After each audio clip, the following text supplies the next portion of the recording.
Hi, I'm Mike Field. I own a company called Natural Generation, which installs renewable energy systems. We're here today at my house where I'm going to run through some of the things that I've done, which includes I've recently installed an SMA solar storage system. One of my main driving forces for installing the solar storage system here is that I'm trying to do as much as possible to reduce my carbon footprint. So energy that's generated in the day when I'm not necessarily here can be stored both to use in the house and also to charge the car. So as much as possible I'm driving around on sunshine. Well, just behind me we can see the PV panels that we've got installed on site here supplying the system. We've got 4 kilowatts of ground mounted panels just behind, and then on the roof of the shed there's a further 3 kilowatts mounted there. The shed is where the inverters for the panels here are housed, along with the battery bank and the flexible storage inverter. These are the PV inverters. We've got 2 solar arrays, one 3 kilowatt and one 4 kilowatt, so a total of 7 kilowatts of PV installed. Then that's wired into the mains, and piggybacking onto the side of that is the off-grid island inverter, which is taking the energy when it's being generated and not used in the house during the day to charge the batteries and then use that later at night. At the moment this is purely grid tied and it's just supporting the inverters in effect, so it's not going to run off-grid. If the grid goes down, this will switch off along with the inverters. That's an extra relay box which has just been certified, but I haven't installed that yet.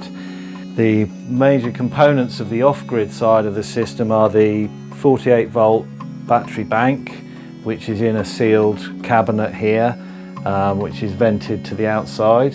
Well, the battery bank that I've used is a traditional lead acid system. There's a move now towards AGM batteries, the technology is improving, the price is coming down, and they don't have the same issues with hydrogen gas, and lithium ion, which is much smaller and more compact, and again it doesn't require this safety management. So one of the important things with a lead acid battery is safety, because obviously the battery is full of sulfuric acid, and any splashbacks, you don't want any sulfuric acid on you. So important to protect your eyes, have chemical gloves so you've got the right PPE. The main DC fuse and isolators here, which is very heavy duty to take the high currents that are generated from the DC battery bank. And that's all wired in to the off-grid inverter, which is then connected back to the grid to feed electricity back into the system when the sun goes down to support the system. The control side of it, the SMA Sunny Island is programmed through a remote control, so when you set it up you're setting all the parameters for the battery bank and controlling the unit through the remote control.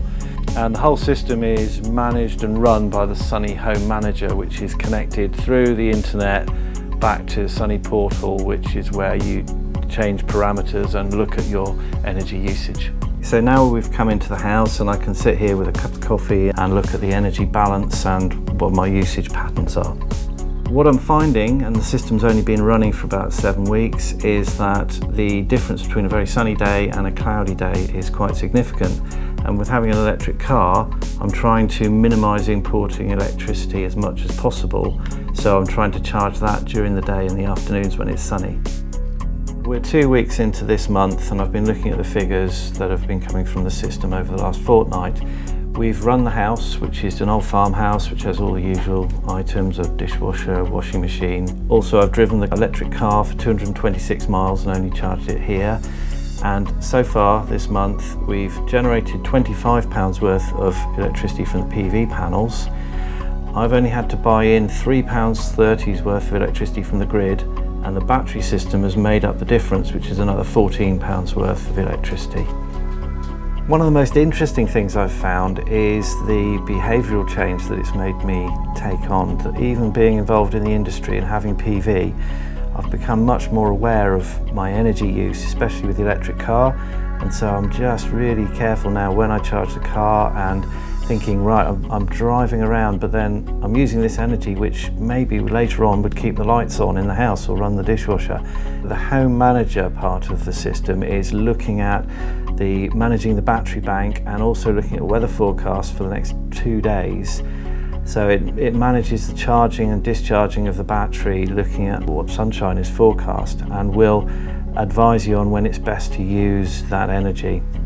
The storage system is very much at the top end of the market, and the system that I've installed would probably cost anywhere up from £10,000. So as far as payback goes at the moment, that's probably fairly long. However, the price of the systems are coming down all the time, and there are cheaper options available.